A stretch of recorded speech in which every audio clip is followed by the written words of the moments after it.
A maioria das pessoas desaparece silenciosamente. Elas fazem as malas, pegam o celular e deixam algum tipo de rastro. Crystal Reisinger deixou tudo para trás. O celular dela estava no chão. Os remédios, daqueles que ela não podia viver sem, estavam intocados. A comida tinha acabado de ser colocada na geladeira. O aluguel estava atrasado e a filha dela esperava pela ligação. E 2 dias antes de desaparecer, Crystal contou para alguém que sentia que ia morrer. A cidade fez o que pequenas cidades fazem. Disseram que ela fugiu e era instável. Chegaram até a dizer que alienígenas a levaram.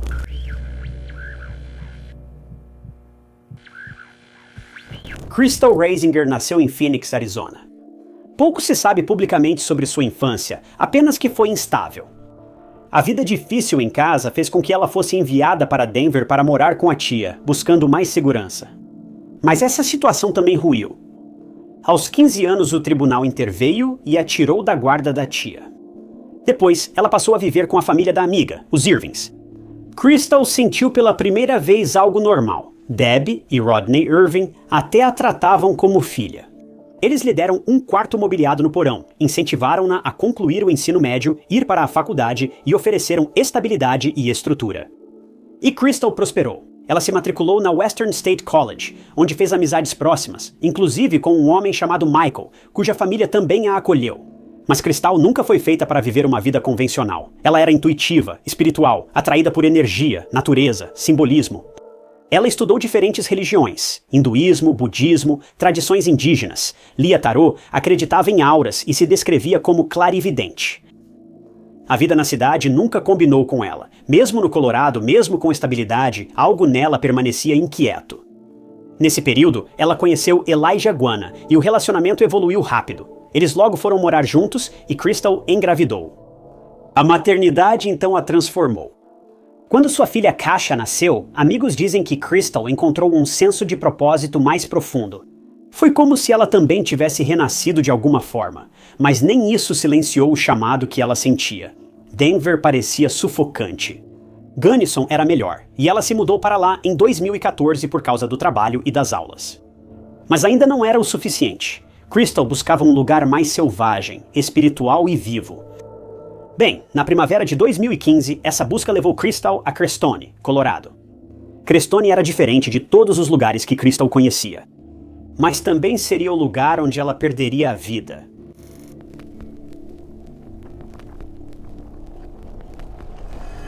Crestone é considerada a capital mundial das religiões da nova era. É um refúgio para pessoas que buscam a verdade, vão à região para encontrar propósito, se conectar com a mãe natureza e conhecer pessoas com mentalidade semelhante. Crystal se encaixou aqui. Crestone exercia uma atração sobre ela. Agora, Crestone é uma cidade muito pequena. E quando digo pequena, quero dizer que a população dessa cidade em 2020 era de 141 pessoas. E não estou esquecendo nenhum zero. Essa cidade é minúscula. É basicamente um caldeirão de diferentes religiões lá. Existem templos, centros budistas, mosteiros e outros locais que compõem a rica história desse lugar.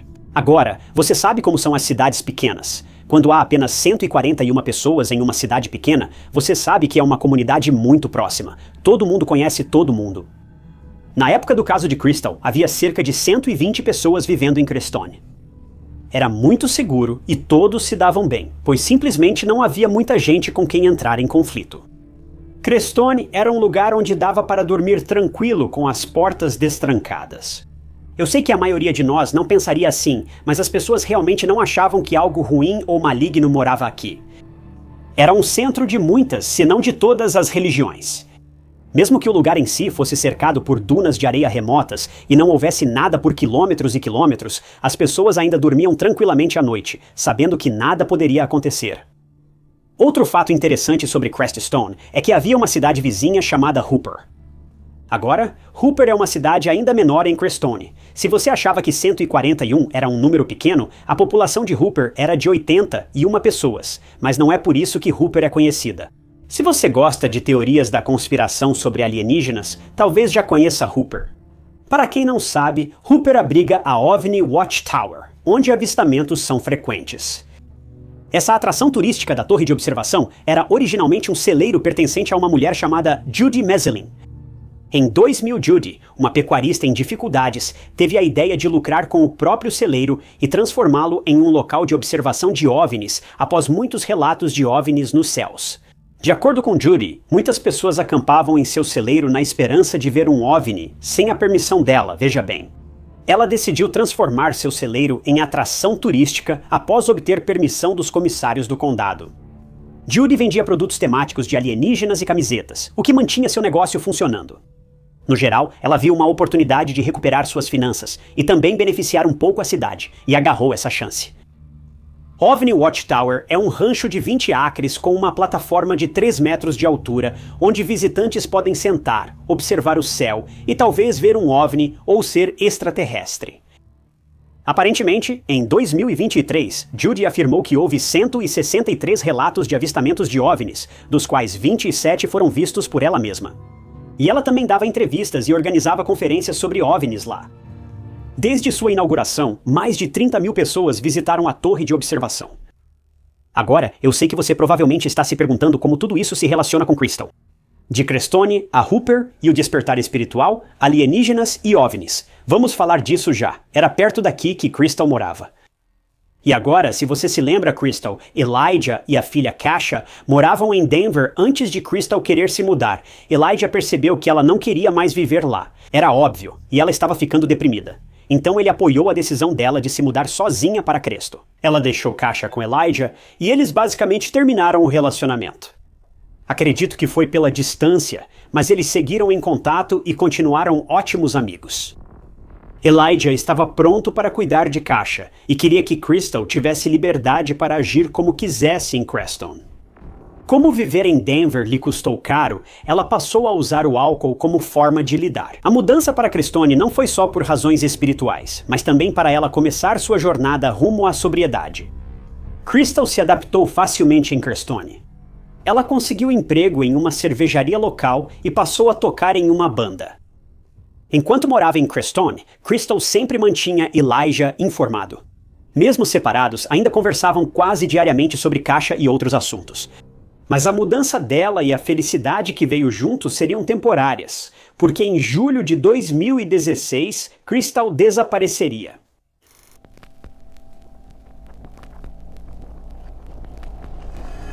De acordo com Elijah, com quem Crystal compartilhava todos os seus pensamentos e sentimentos, ela ligou para ele antes de desaparecer. No telefone, ela parecia um pouco preocupada. Veja, ela dizia ser uma vidente. Sabe aquelas pessoas que têm um tipo de sexto sentido e sabem quando algo bom ou ruim está para acontecer? Bem, era exatamente assim que ela era. E aquela ligação com Elijah só poderia ser descrita como um presságio. Ao telefone, ela disse a Elijah que sentia um pressentimento ruim de que algo aconteceria com um dos dois, ou ambos, e que não conseguia evitar isso. Elijah ficou surpreso com essa revelação repentina que Crystal havia feito, mas ele teria uma surpresa ainda maior, porque alguns dias depois, Elijah foi emboscado por um estranho a ponto de perder a consciência e acabou no hospital com esses ferimentos. Felizmente, ele se recuperou completamente e, na verdade, Crystal viajou de volta para Denver para ficar com ele por alguns dias até que ele melhorasse. Ela acabou indo embora, mas isso consolidou as suspeitas e o pressentimento de Elijah. Mas logo, algo aconteceria com a própria vidente. Como já mencionado, Crystal e Elijah conversavam ao telefone todos os dias. Nunca passava um dia sem que Crystal ligasse para Elijah para perguntar sobre ele, Kasha e outras coisas. Desta vez, porém, Crystal não ligou para ele. E quando Elias ligou para ela, ela não atendeu o telefone. Isso foi estranho. Por que Crystal sumiria assim? Ela nunca fez isso antes. O que estava acontecendo? Elias ligou para a polícia e registrou o desaparecimento após dias sem notícias dela. O que Elias não sabia era que outra pessoa já havia registrado o desaparecimento de Crystal. E curiosamente foi a proprietária dela. Mas por quê? Em Crestone, em 13 de julho de 2016, Ara MacDonald informou ao escritório do xerife o desaparecimento de sua inquilina, Crystal. Veja, Ara tinha contado à polícia alguns dias antes que foi visitar Crystal em sua casa porque era dia de pagar o aluguel. Ao ver Crystal em casa, ela logo se preocupou, pois parecia muito abalada e estressada. As roupas dela estavam bagunçadas e ela não estava bem. Ao ser questionada por Ara, Crystal contou que saiu na noite anterior e acreditava que alguém a tinha drogado e a violentado. Após registrar o desaparecimento, a polícia foi até a casa de Crystal e entrou. Para surpresa do investigador, a casa estava normal, nada foi roubado ou fora do lugar. Não parecia que Crystal simplesmente tinha feito as malas e ido embora para algum lugar. O celular da Crystal foi achado no chão de casa, com a bateria descarregada e aparentemente abandonado ali. A polícia achou o remédio que Crystal precisava tomar todo dia, sem o qual ela nem conseguia se mover ou sair de casa. A polícia também inspecionou a cozinha e a geladeira, onde ainda havia comida fresca. O local estava bem abastecido. Isso só podia significar uma coisa: Crystal não tinha planos de ir a algum lugar ou sair de vez. O telefone e os remédios importantes dela estavam na casa, mas não havia sinal de Crystal. Até onde se sabe, ela não contatou ninguém nesse período. Então, se ela tinha acabado de reabastecer a despensa, limpar a casa e claramente tinha planos de ficar por um bom tempo, para onde ela poderia ter ido? A polícia tinha pouquíssimas pistas sobre esse caso tão confuso e bizarro. Como disse antes, essas coisas não acontecem em Cresto. Era uma cidade bem pequena, isolada, mas considerada segura. A polícia não tinha experiência com desaparecimentos ou crimes graves. Então, onde estava Crystal? Essa era a principal preocupação para seus entes queridos e todos em Crestone, pois a notícia se espalhou rápido. Na época, a polícia só podia refazer os passos dela do dia anterior e checar o celular. Além disso, eles queriam saber o motivo pelo qual Crystal estava tão angustiada no dia em que se encontrou com sua proprietária. Então, para onde ela foi naquela noite, em uma noite que acabaria sendo traumática para ela? A linha do tempo é um pouco incerta, mas sabemos que na noite anterior à visita da proprietária, Crystal foi a uma roda de tambores em Cresto. Uma roda de tambores é uma festa ao redor de uma fogueira. Em parte porque à noite faz bastante frio, as pessoas se reúnem em volta das brasas para tocar tambores grandes e cantar. É uma maneira dos entusiastas se reunirem, se divertirem, tocarem música e se reconectarem com a natureza. Crystal não costumava recusar convites divertidos, então foi. Mas ao que parece, a noite dela terminou mal, porque alguém com intenções perversas praticamente atacou sexualmente Crystal, que estava embriagada. Ela ficou bem desorientada e abalada após o ocorrido. Ela chegou em casa, mas estava claramente sofrendo. Foi nesse estado que Yara a encontrou. É uma experiência muito assustadora para qualquer mulher passar por isso, e é devastador que tenha acontecido em uma festa onde havia muitas pessoas. Mas o suspeito nunca foi pego. Não sei se Crystal denunciou a polícia. Eles suspeitavam que esse indivíduo tinha ligação com o desaparecimento dela. Talvez ela tenha ameaçado denunciar o abuso à polícia, mas não conseguiu. A polícia não sabia ao certo e buscava a explicação mais razoável.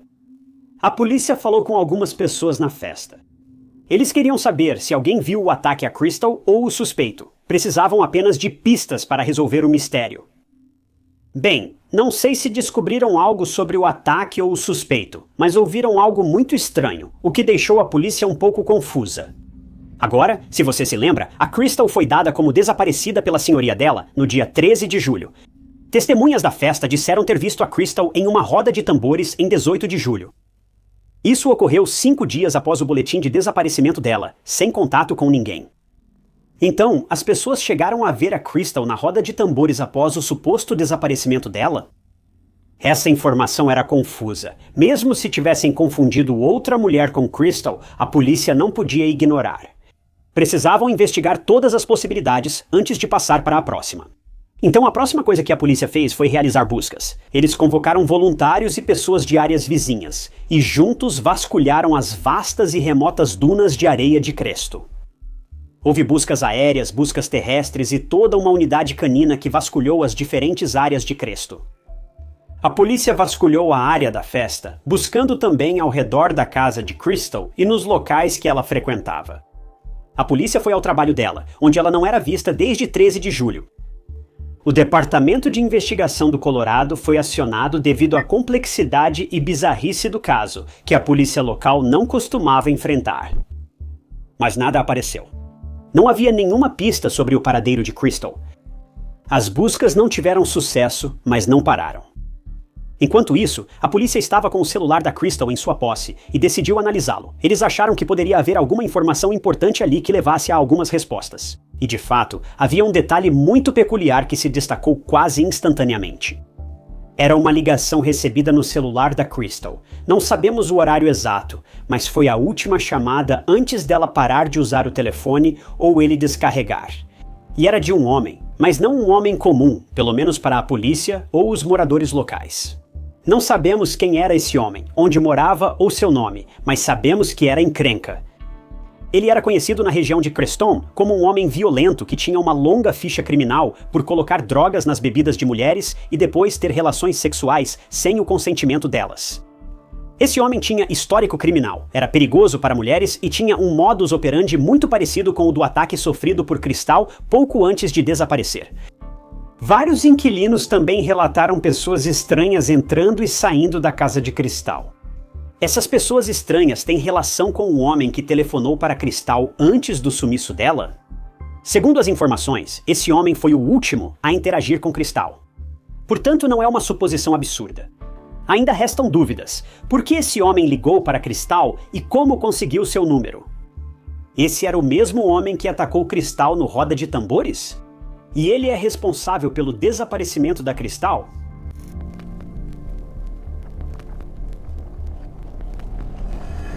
Mesmo que esse caso tenha acontecido em uma comunidade tão pequena, praticamente não há pistas. Não sabemos se a polícia investigou esse homem misterioso ou se ainda investiga o caso. Não deveria ser difícil, pois ele tem antecedentes criminais. Porém, a julgar pelo andamento do caso de Crystal e pelo fato de ninguém ter sido preso em 9 anos, isso já diz muito. Claro, em qualquer caso como esse, há muita especulação e teorias, e o caso da Crystal não é exceção. A primeira teoria tem a ver com a Crystal ter fugido de casa. E logo de cara, isso é inacreditável por vários motivos. Primeiro, a Crystal tinha uma filha. Ela tinha responsabilidades. Ela jamais partiria assim, apenas por querer uma jornada espiritual. Teria avisado ao menos o Elijah, se não a senhoria ou os amigos. Elijah e Crystal falavam diariamente ao telefone sobre tudo, e a ideia de largar tudo e ir embora nunca foi mencionada. Se esse era o plano da Crystal, ela não deixou claro. Além disso, o estado da casa dela foi deixado de uma forma que não indicava uma fuga. Ela abasteceu a geladeira, o remédio ficou lá e ela não levou o celular. O cartão de crédito dela estava sem movimentação. Muitos dizem que esse não é um comportamento típico de quem foge, já que ela teria levado o remédio, pois não podia viver sem ele. A segunda teoria, que é a mais plausível, é que houve ação criminosa e o culpado foi o homem misterioso que atacou Crystal naquele Roda de Tambores.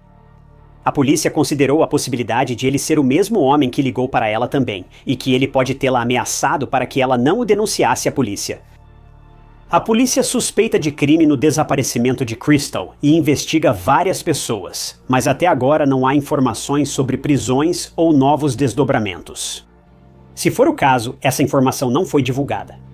Já que falamos de teorias, o povo de Creston e Hooper tinha sua própria teoria, diferente de qualquer teoria de true crime que você já tenha ouvido. Abdução alienígena. Muitos acreditam que Crystal foi abduzida por alienígenas. Como ela morava em um local conhecido por avistamentos de OVNIs, essa teoria não parece tão absurda. Independente de acreditar em alienígenas, abduções ou extraterrestres, esse caso continua misterioso e assustador. Não sabemos o que aconteceu com Crystal naquela noite, para onde ela foi, se foi abduzida ou se um dia vamos descobrir. A polícia descarta a teoria dos alienígenas por motivos óbvios e ainda acredita que o ocorrido com Crystal foi causado por humanos, não por seres intergalácticos. Mas a pior parte desse caso é que Crystal nunca foi encontrada. Ela ainda está em algum lugar por aí, e mesmo que eu odeie dizer isso, as chances de encontrá-la viva quase 10 anos depois não são nada boas. Uma recompensa de $20 mil ainda está disponível por qualquer informação sobre Crystal ou uma possível prisão em seu caso, mas a investigação ficou parada por tanto tempo. Em 2022, 6 anos após seu desaparecimento, a polícia revistou um acampamento perto de Creststone e encontrou restos humanos. A descoberta foi assustadora e todos temeram o pior, mas a polícia suspeitava que os restos não eram de Crystal. Eles foram analisados e os restos não eram dela. Eram cinzas de outra pessoa espalhadas ali por sua família. Apesar do alívio, ainda não trouxe resposta ao caso de Crystal. Era como se ela simplesmente tivesse desaparecido da face da Terra, fazendo com que aquela teoria dos alienígenas fosse realmente a única solução plausível neste momento. Em agosto de 2025, o Departamento de Investigação do Colorado informou o público sobre suas descobertas. Em 6 de agosto, uma equipe com cães farejadores de cadáveres foi enviada a um local não divulgado, supostamente ligado ao caso. Não sabemos se a equipe achou algo útil, pois ainda mantém as informações em sigilo. Porém, como renovaram o pedido por informações sobre o caso da Crystal, tire suas próprias conclusões. Eu sinto que, se eles tivessem encontrado restos mortais ou algo assim, provavelmente teriam informado ao público, então parece que, por enquanto, ela ainda continua desaparecida. Sem novas atualizações até o momento, espero que a polícia encontre respostas para Kasha, filha de Crystal, que não vê a mãe há quase 10 anos. Crystal esteve na vida da Kasha e de repente sumiu sem ser encontrada até agora, deixando Elijah e Kasha sozinhos. Há algo profundamente humano em querer mais, em buscar paz, propósito e verdade. Mas a verdade sombria é que nem tudo que parece espiritual é seguro, nem tudo que parece iluminado é puro. Crystal era apenas uma mulher em busca de algo real, e às vezes, quando buscamos sem discernimento, podemos acabar entrando em coisas extremamente perigosas. Esse anseio, essa inquietação e esse desejo por algo mais não estão errados. É humano, Crystal só queria paz. Mas o que ela encontrou foi muito pior.